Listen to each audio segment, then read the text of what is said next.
আসসালামু আলাইকুম। আজকে আমরা এসেছি চতুর্থ সেমিস্টারের ষষ্ঠ অধ্যায়ের যে ডিসি জেনারেটরের যে অধ্যায়টি রয়েছে, সেই অধ্যায়ের আমরা কিছু আলোচনা করার জন্য আজকে এসেছি। তো এই অধ্যায়ে আমরা দেখতেছি যে অধ্যায়ে ডিসি জেনারেটর নিয়ে আলোচনা করছে। তো আচ্ছা, ডিসি জেনারেটরটা আসলে কি? যেটা আমাদের হচ্ছে ইলেকট্রিক্যাল মেশিনটা মানে যান্ত্রিক শক্তিকে আমরা বৈদ্যুতিক শক্তিতে রূপান্তর করব, তাই তো? আচ্ছা, এখন যান্ত্রিক শক্তিকে যদি বৈদ্যুতিক শক্তিতে রূপান্তর করি তাহলে তো আমাদের জেনারেটর বলি। এখন কিভাবে করব আর বা কেনই করব, এটা আসলো কোত্থেকে, তাই না? এটা এটা মূলত কাজ করে ফ্লেমিংয়ের যে রাইট হ্যান্ড রুলসটা আছে, এই রাইট হ্যান্ড রুলসের তত্ত্বটা নিয়েই এই ডিসি জেনারেটরটি কাজ করে থাকে।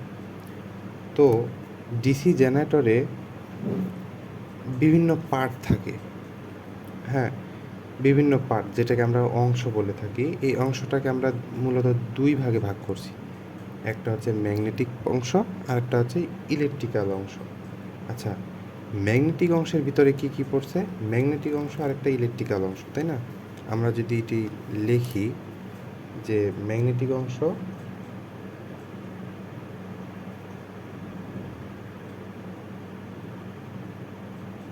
ম্যাগনেটিক অংশ ম্যাগনেটিক অংশের ভিতরে কি কি ফেলবো আমরা? ইয়ক বা ফ্রেম।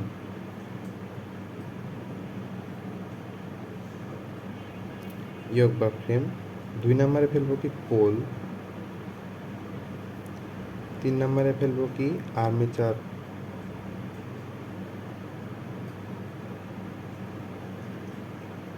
Armature core. 4 নম্বরে ফেলবো কি? Air gap. আচ্ছা, এই 4টা অংশ আমাদের ম্যাগনেটিক অংশের ভিতরে পড়ছে। আচ্ছা, ম্যাগনেটিক অংশের ভিতরে এই 4টা অংশ যে পড়ছে, এই 4টা অংশের ভিতরে প্রথম হচ্ছে ইয়ক বা ফ্রেম। ইয়ক হচ্ছে গিয়ে আমরা যে জেনারেটরের যে বাইরের যে অংশটা, যেটা আমরা বলি ধুলোবালি বা পানি যাতে করে ভিতরে না যায়, যে আমরা কাভারটা ইউজ করি, এটাই হচ্ছে ইয়ক বা ফ্রেম। আর কোনগুলো? পোল হচ্ছে তোমার যেটাতে আমাদের ম্যাগনেটাইজিং উৎপন্ন হবে, মানে যেটা দ্বারা হচ্ছে আমাদের হচ্ছে ম্যাগনেটিক যে ফ্লাক্সটা উৎপন্ন হবে, এই এটার মাধ্যমে আমরা হচ্ছে এই পোলগুলোতেই ম্যাগনেটিক ফ্লাক্সটা উৎপন্ন হয়ে থাকে।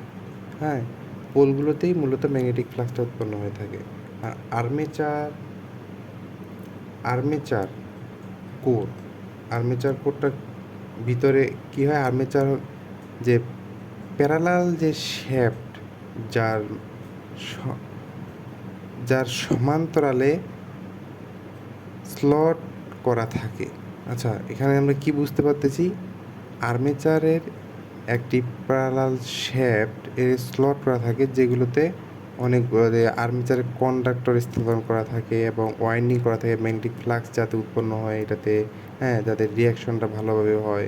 এই কারণে আমরা এটাতে আর্মেচার আর্মেচার কোর বলা হয়। আর যেটাতে আমাদের যেটা হয়ে থাকে কি, কাস্ট আয়রন বা কাস্ট স্টিল আয়রনের তৈরি করে থাকি। আচ্ছা, এয়ার গ্যাপ মানে যেটাতে ফাঁপা অংশ, যেটাতে কোনো বাতাসের একটা কিছু থাকে, এটাই হচ্ছে তোমাদের এয়ার এয়ার গ্যাপ, মানে কোনো অংশ থাকে না, যেটাতে ট্রান্সফরমারে যেমন আমরা অয়েল দিয়ে থাকি ফাঁপা অংশটাতে, এতে কিন্তু অয়েল দেওয়া থাকে না, এটা খালি থাকে। ওকে, এখন আসি হচ্ছে যে দ্বিতীয় যে অংশগুলো আছে ইলেকট্রিক্যাল সার্কিটের ভিতরে বলছে কি, ফিল্ড কয়েল, আর্মেচার ওয়াইন্ডিং, কম্যুটেটর এবং ব্রাশ বা বিয়ারিং। আচ্ছা, ফিল্ড কয়েল যেটাতে আমরা কিছু পরিমাণ বিদ্যুৎ, মানে আহ, সামান্য পরিমাণ ইয়া দিয়ে থাকি, কারণ ম্যাগনেট যাতে উৎপন্ন হয় কিছু পরিমাণ বিদ্যুৎ ওখানে দেওয়া হয়ে থাকে, যেটা একবার জেনারেটর চালু হলে ওটা অটোমেটিকলি সেখানে থেকে যায়, যাতে করে সেটা নেক্সট টাইম ও চলতে থাকে, অটোমেটিক্যালি চলতে পারে। এই কারণে এটাতে কিছুটা পরিমাণ দেওয়া হয়ে থাকে। তো নেক্সট আমরা এটা নিয়ে আলোচনা করব এক সময়, যে কেন এটা বিদ্যুৎটা আমরা দিয়ে থাকি। আমরা তো ওটা থেকে বিদ্যুৎ বের করবো, তাই না? কেন বিদ্যুৎটা ওখানে দিয়ে থাকি, এটা আমরা নেক্সটে আলোচনা করবো ইনশাল্লাহ। আচ্ছা, আর আরেকটা রয়েছে কি কম্যুটেটর। কম্যুটেটরটা কী করে? কম্যুটেটরটা হচ্ছে কি আমাদের মেইন যে পার্টটা রয়েছে কম্যুটেটর, এটা হচ্ছে আমাদের গুরুত্বপূর্ণ একটা অংশ। এই যে কম্যুটেটরটা রয়েছে, এই কম্যুটেটরটা আমাদের মূলত কাজটা করে থাকে। ট্রান্সফর্ম জেনারেটরে যে কারেন্টটা উৎপন্ন হয় বা যে ফ্লাক্সটা উৎপন্ন হয়, এটা কিন্তু এসি উৎপন্ন হয় না, এটা হচ্ছে ডিসি উৎপন্ন হয়। ওকে, মানে একমুখী কারেন্ট উৎপন্ন হয়। এটাকে আমরা এসিটাকে ডিসিতে রূপান্তর করার জন্যই আমরা কম্যুটেটর মূলত ব্যবহার করে থাকি। ওকে, কম্যুটেটরটা সবচেয়ে পিওর কাজটা করে আমাদের কম্যুটেটর।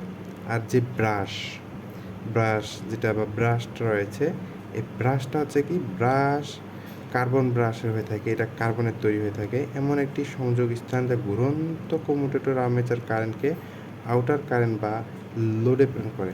এই আমাদের ব্রাশটা হচ্ছে কি দুইটা ব্রাশ থাকে, এটা মনে করো শ্যাফটের সঙ্গে আর্মেচার লাগানো আছে, এখানে একটা ব্রাশ থাকবে, এখানে একটা ব্রাশ থাকবে, দুইটা ব্রাশ থাকে। হ্যাঁ, এই দুইটা ব্রাশ থেকে আমাদের মূলত লোডে কারেন্টটা প্রবাহিত হয়। এই দুইটা ব্রাশের মাধ্যমে লোডে আমরা কারেন্টটা প্রবাহিত করে থাকি। ওকে।